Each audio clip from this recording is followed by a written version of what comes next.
Russia is unveiling what it calls the ultimate shield in modern warfare, a system Moscow claims can stop even hypersonic missiles.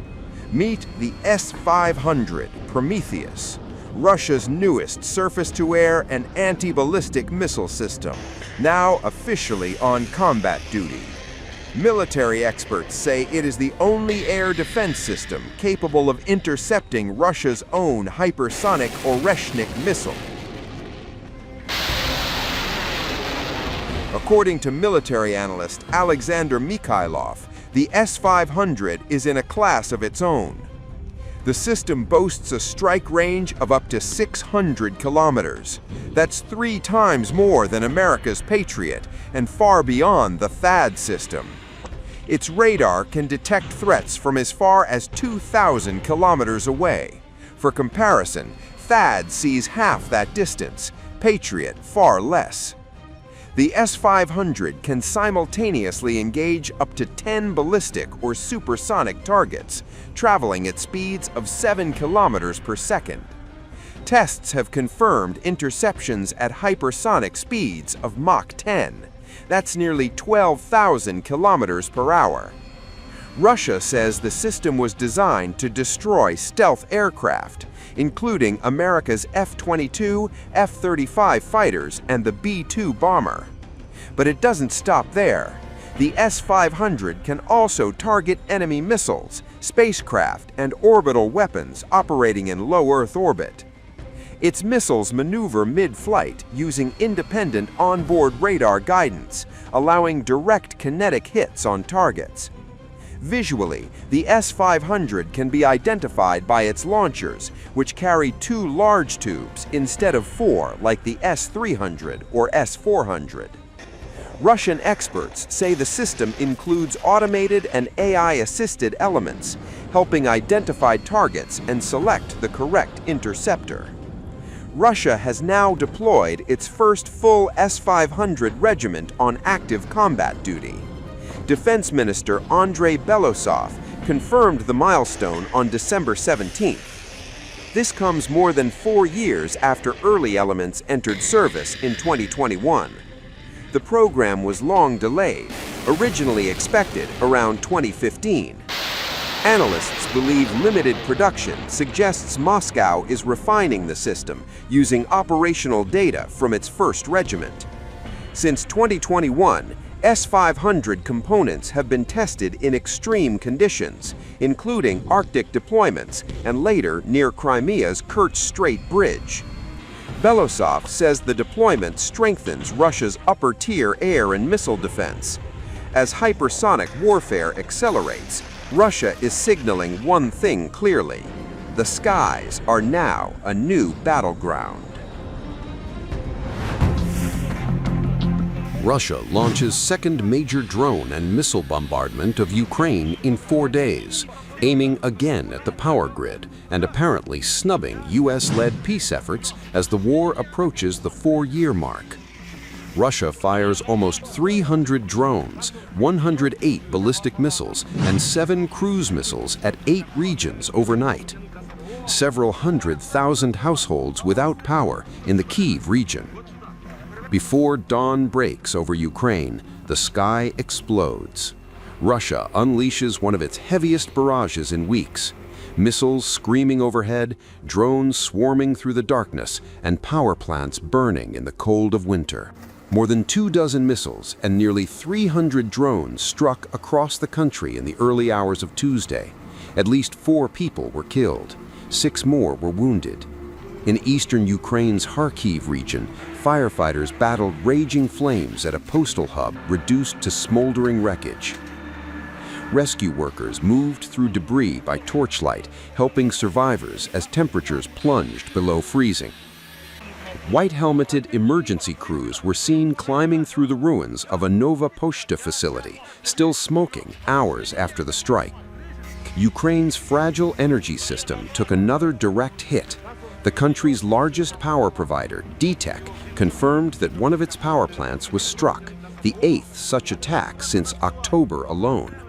Since Russia's full-scale invasion in 2022, DTEK says its power facilities have been attacked more than 220 times. President Volodymyr Zelensky said the impact is immediate and devastating. Several 100,000 households around Kyiv were without electricity. Emergency power cuts rolled out across the capital and surrounding regions as freezing weather made repairs even harder.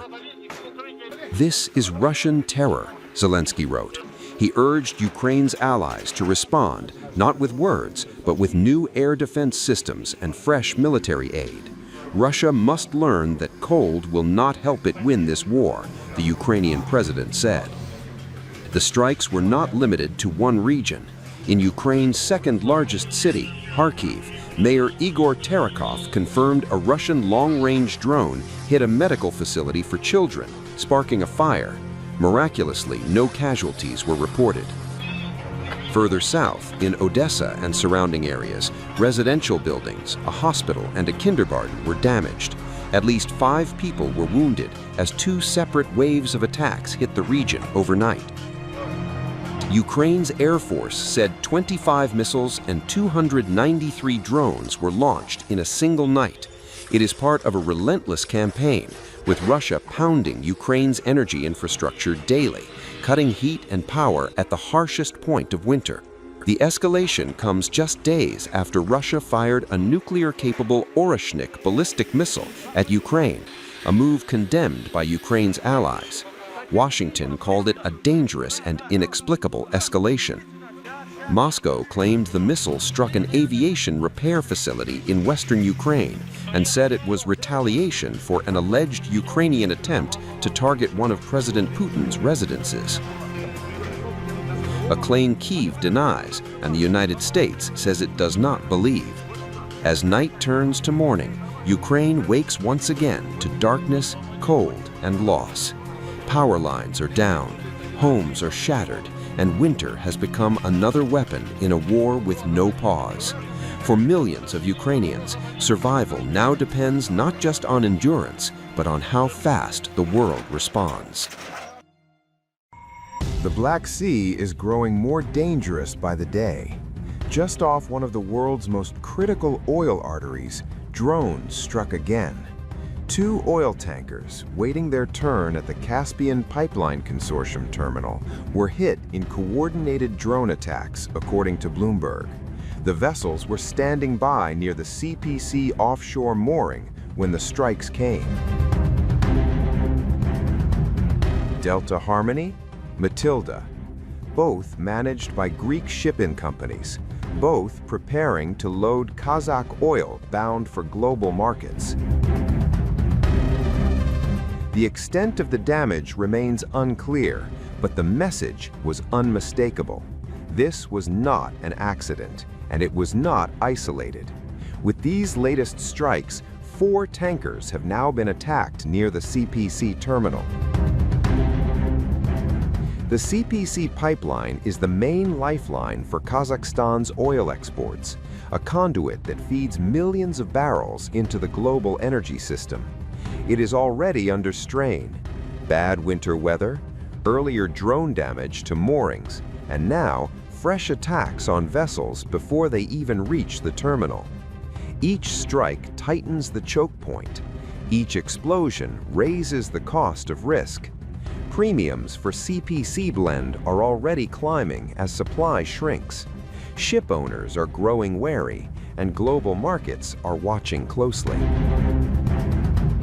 Behind the attacks lies a widening maritime battlefield.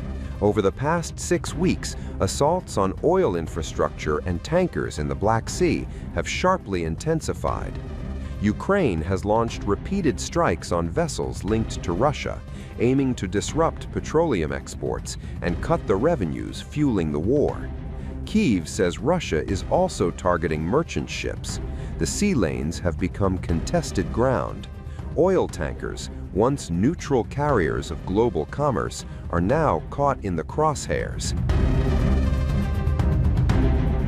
As drones reach farther and targets multiply, the question is no longer if energy flows will be disrupted, but how severe the fallout will be.